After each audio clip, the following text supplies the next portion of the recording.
आत्तापुरतं धर्म आणि अधर्म ह्यातला जो धर्म आपण बघतो, रिलिजन म्हणून नाही म्हणत आहे आता, धर्मातला धर्म, तो धर्म शब्द हा नॉन ट्रान्सलेटेबल आहे. कोणत्याही दुसऱ्या भाषेमध्ये ट्रान्सलेशन होऊ नाही शकत त्या शब्दाचा, टेक्निकल टर्म. याचा एक टँजंट म्हणून मला पटकन धर्म म्हणून काय ते सांगा. कारण आपण बरेचदा ऐकतो की हा माझा पालक धर्म आहे, हा माझा समाज धर्म आहे, हा माझा हे धर्म आहे. ते मुद्दाम आता तुम्ही धर्माचं म्हणताय, तर एक व्याख्या आणि त्याचं एक सोपं उदाहरण देऊन सांगा, म्हणजे प्रेक्षकांना ऐकताना कळेल. जेव्हा तुम्ही रामांना धर्माची मूर्ती म्हणता, बरोबर, म्हणजे काय नेमकं? ठीक आहे, बरं. हे आपण सांगूच लगेच आता. एक सगळ्यांसाठीच म्हणून एक फक्त सांगून ठेवतो. आपला ट्रॅक काय, तुम्ही जो मुळात प्रश्न विचारलात तो रामांबद्दलचा, ऐतिहासिक होते का नव्हते, आणि मग ऐतिहासिक असतील तर मग ते असे का चुकले, तो आपला मुद्दा आहे. त्याच्यामध्ये आता धर्माचा संबंध आल्यामुळे आपण धर्माबद्दल थोडे 5 मिनिट डिस्कशन करू आणि परत रामांकडे वळूया. ठीक आहे. तर आता धर्म शब्दामध्ये मुळात ध्रुव असा धातू आहे, ज्याला आपण वर्ब म्हणूया इंग्लिशमध्ये, तसं संस्कृतमध्ये धातू असतं. तर त्यातला ध्रुव धातू, त्याचा अर्थ धारण करणे. तर काय धारण करणे सांगतो आता मी. ते मुळात धर्म असतो 2 प्रकारचा, सिद्ध धर्म आणि साध्य धर्म. अगदी साध्या भाषेमध्ये धर्म शब्दाचा अर्थ जर सांगायचा झाला तर ह्या 2 पातळ्यांवरून आपण पाहूया, सिद्ध धर्म आणि साध्य धर्म म्हणजे काय ते. समजा एक मातीचा घडा आहे, त्याला काही डेकोरेशन नाही, रंग नाही, काही नाही, फक्त मातीपासून तयार केलेला घडा आहे. तुम्हाला जर मी आता असं म्हटलं, थोडंसं इंटरॅक्टिव्ह होईल, आता करूया आपण ते. त्या मातीच्या घड्यामधनं माती काढून घ्या सगळी. ही मुळात अशक्य गोष्ट आहे, बट स्टील गृहीत धरा की मातीच्या घड्यामधनं सगळी माती काढून घेतली तर काय होईल तिथे? काहीच नाही. काहीच नाही होणार, 100%. मग त्या मातीच्या घड्याकडे बोट दाखवून तुम्ही मातीचा घडा असं का म्हणता, माती का नाही म्हणत? बरोबर, हा माझा प्रश्न आहे पुढचा. कारण तिला आकार दिलेला आहे मातीला, काहीतरी बदल केलेला आहे काहीतरी, पण हे नक्की की माती सोडून तिथे काही नाहीये, अंतर्बाह्य काही नाहीये. बरोबर आहे. मग मातीचा ढिगारा इथे ठेवलेला आहे आणि तिकडे मातीपासून तयार केलेला घडा ठेवलेला आहे. मग दोघांमध्ये फरक काय? आकारातला फरक डोळ्याला दिसतोच आहे, पण आकारातला फरक हा काही फरक म्हणून सांगता येणार नाही ना. मातीच आहे. लहान ढिगारा केला, मोठा ढिगारा केला, झालाच आकारातला फरक. मग फरक काय सांगता येईल दोघांमध्ये? मातीमध्ये काहीतरी संस्कार करून कोणीतरी तिला घडवलंय घड्यासारखं, हा तो फरक. आणि तिला काहीतरी अमुक एक वेळ लागला हे तर ठीक आहे. मुद्दा असा आहे, मातीच्या ढिगाऱ्याच्या साह्याने पाणी वाहून आणता येत नाही, जे मातीचा घडा करू शकतो. हा महत्वाचा फरक आहे त्यातला. ठीक आहे. आता आपल्याला बघायची त्यातली तात्विक बाजू. धर्म म्हणजे काय? ते धर्म म्हणजे पटकन रिलिजन, हिंदू, मुस्लिम, ख्रिश्चन, ते पटकन आठवलं जातं आपल्याला, म्हणून पण तसं मुळात नाहीये. मला हीच शंका, आणि बरं झालं विचारलं ते, त्या निमित्ताने हाही विषय होईलच. तर धर्म तो, जे मी सुरुवातीला म्हणलं, जो धारण करतो, कोणाला धारण करतो, काय धारण करतो, ते मी उदाहरणातनं सांगणार आहे, मातीच्या घड्याच्या उदाहरणातनं. आता माती हा असा मुद्दा आहे, मातीचा घडा आता इथे आहे, त्याच्यामध्ये अंतर्बाह्य माती व्यापलेली आहे. म्हटला तर घडा या नावाची कोणती गोष्ट अस्तित्वातच नाहीये. आपण जर नीट विचार केला तर नक्की आपण कोणाला घडा म्हणतोय? काय आहे घडा म्हणण्यासारखं तिथे मातीपेक्षा वेगळं? काहीच नाहीये, ऍब्सोल्युटली काही नाहीये. मातीलाच आपण घडा म्हणतोय, फक्त केव्हा? विशिष्ट परिस्थितीमध्ये. आता तो घडा फुटल्यानंतर आपण तिकडे म्हणणार नाही हा घडा आहे म्हणून, फुटलेला घडा म्हणून आपण त्याला एक विशेषण देऊ. आणि खूपच बारीक बारीक तुकडे झाले तर आपण खापरस म्हणू त्याला मग. आणि घडा अस्तित्वात यायच्या आधी सुद्धा जो मातीचा ढिगारा करून ठेवलेला आहे, ह्या ढिगाऱ्यापासून घट बनणार आहे, घडा बनणार आहे, त्या ढिगाऱ्याकडे सुद्धा बोट करून आपण घडा नाही म्हणणार, मातीच म्हणणार त्याला. आणि नंतर पण त्याची अगदी बारीक पूड झाली, त्याला परत माती म्हणणार होतो आपण. म्हणजे घडा हे जे त्याचं नाव आहे ते फक्त नाव आहे. घडा ह्या नावाची वस्तू अस्तित्वात नाहीये, अस्तित्वात फक्त माती आहे. पण निदान आपल्या पर्स्पेक्टिव्ह मध्ये माती आणि घडा 2 वस्तू आता माना, गृहीत धरून चाला, कारण त्यांचा व्यावहारिक उपयोग बघितला आता आपण, की मातीतनं पाणी वाहून आणता येत नाही, जे घड्यातनं आणता येतं. त्यामुळे त्याला आपण 2 नावं तर देतोय वेगळी, म्हणून आतापुरत्या 2 वेगळ्या वस्तू त्यांना माना, तात्पुरत्या. पण मग त्यात मुद्दा असा आहे की घडा हा स्वतःच्या अस्तित्वासाठी कोणावर तरी अवलंबून आहे. कोणावर अवलंबून आहे? मातीवर अवलंबून आहे. मातीही तिच्या अस्तित्वासाठी घड्यावरती अवलंबून आहे का? नाही. आता मातीच्या सुद्धा मागे काहीतरी आहे, ज्याला प्रकृती म्हणतो आपण शास्त्र दर्शनांमध्ये, ते आहेच. पण एक स्टार्टिंग पॉईंट घ्यायचा म्हणून माती घेतली आहे मी. नाही तर असं मागे मागे जात आपल्याला एनर्जी पर्यंत जायला लागेल की मातीचं अस्तित्व ह्याच्यामुळे, ह्याचं अस्तित्व त्याच्यामुळे. स्टार्टिंग पॉईंट माती घ्या.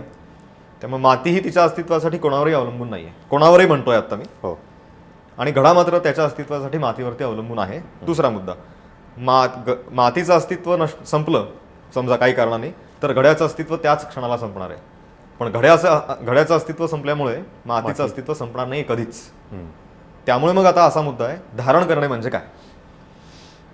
तर जो स्वतःच्या अस्तित्वासाठी दुसऱ्या कोणावरही अवलंबून नाही आणि इतर सगळे त्यांच्या अस्तित्वासाठी ज्याच्यावरती अवलंबून आहेत त्याला म्हणतात धर्म. परत एकदा बघूया. जो स्वतःच्या अस्तित्वासाठी दुसऱ्या कोणावरही अवलंबून नाही आहे आणि बाकी सगळे त्यांच्या त्यांच्या अस्तित्वासाठी ज्याच्यावरती अवलंबून आहेत तो त्यांचा धर्म.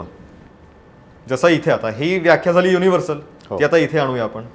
घडा हा त्याच्या अस्तित्वासाठी मातीपासून सुरुवात करूया आपण. सॉरी, माती ही तिच्या अस्तित्वासाठी इतर कुणावरही अवलंबून नाहीये आणि इतर सगळे म्हणजे मातीपासून 50 भांडी तयार करून ठेवलेली आहेत, 100 करून ठेवलेली आहेत, ते सगळे विटा बनतात, भांडी अजून 4 गोष्टी बनतील.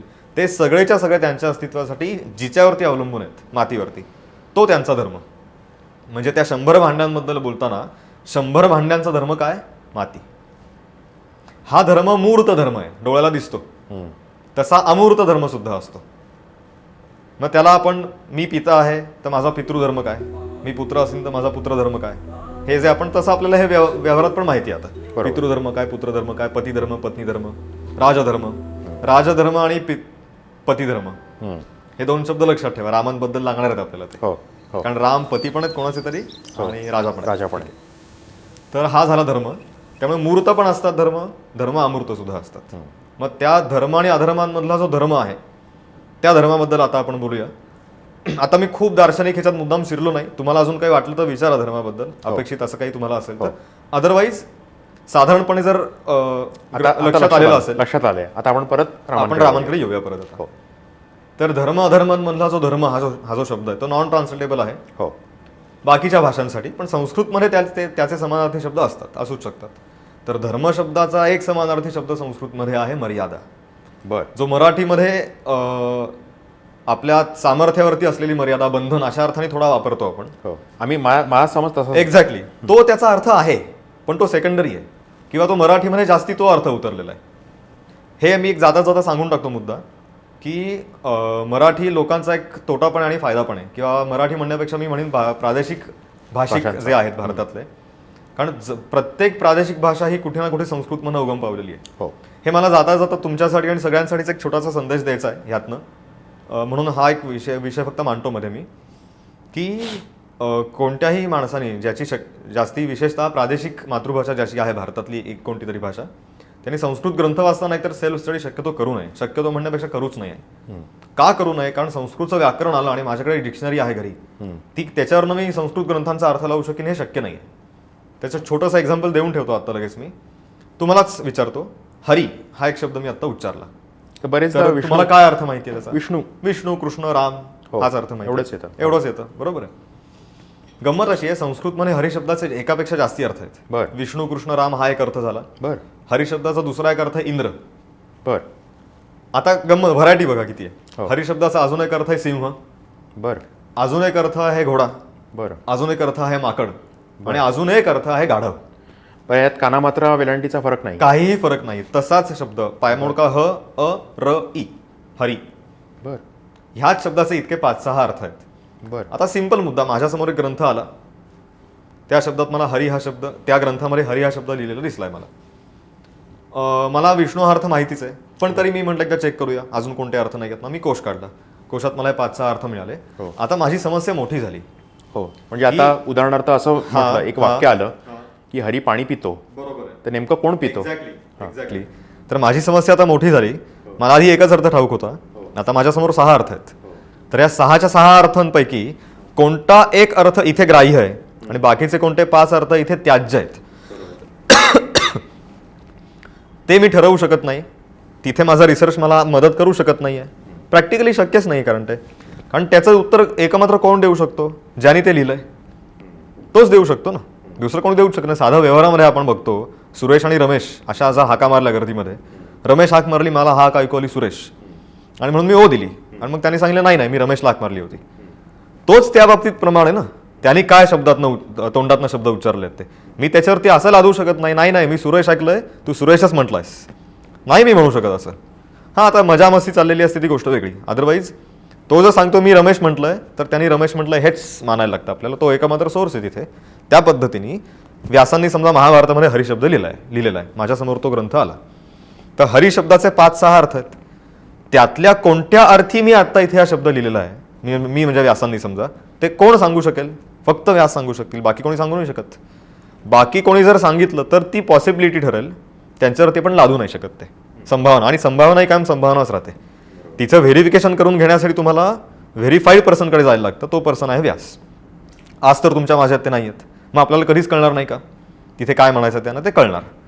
तर व्यासांचाच आपण त्याला काय म्हणूया, व्यासांपासून सुरू झालेली गुरु शिष्य परंपरा जी आज सुद्धा ह्या क्षणापर्यंत सुद्धा अस्तित्वात आहे, आपल्यासमोर आहेत, तर ते सांगू शकतात. म्हणजे एकमात्र ते जे दिसत आहेत ती व्यक्ती म्हणून नाही, ॲज अ परंपरेचा प्रतिनिधी म्हणून जी परंपरेतली ऑथेंटिक व्यक्ती आहे ती आपल्याला नक्की सांगू शकते की काय त्यांना म्हणायचं आहे. मग परंपरा शब्दाचा अर्थ अजून एक लक्षात घ्या. परंपरा म्हणजे पटकन काहीतरी संकुचित विचारधारा किंवा तेवढ्यापुरतं डबक्यातलं बेडूक असं पटकन वाटतं, तसं नाही आहे ते. परंपरा शब्दाचं दुसरं एक उदाहरण देतो मी. रेल्वे धावत असते, 10 डबे जोडलेले आहेत रेल्वेला. 10वा डबा की 10वा तरी कशाला, दुसरा डबा तो डायरेक्ट इंजिनशी जोडलेला आहे का? इंजिनशी डायरेक्ट कनेक्टेड कोणता आहे? पहिला डबा आहे फक्त. मग आता प्रत्येक डब्याला इंजिन नाही लावलेलं, इंजिन एकच आहे, ते 10 डब्यांशी कनेक्टेड नाही आहे, तरी सुद्धा सगळे मागचे 9 डबे त्याच्या मागे जात आहेत. कशामुळे जाऊ शकतायत? परंपरेमुळे.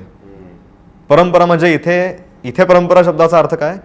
त्या डब्यांची जी जोडणी आहे त्या जोडणीला परंपरा नाव आहे. इथे पुन्हा मला वाटतं तुम्ही जे व्यासमहर्षींबद्दल म्हणालात हा, की त्यांनी रामांबद्दल असं लिहून ठेवलंय म्हणून ते सत्य मानावं लागतं. मला वाल्मिकी वाटतं म्हणा. हा सॉरी वाल्मिकी बरोबर आहे, एक्झॅक्टली. तर ते मला वाटतं इथे पुन्हा इथे पुन्हा ते मगाचं आपलं हे पूर्ण झालं. हो. त्या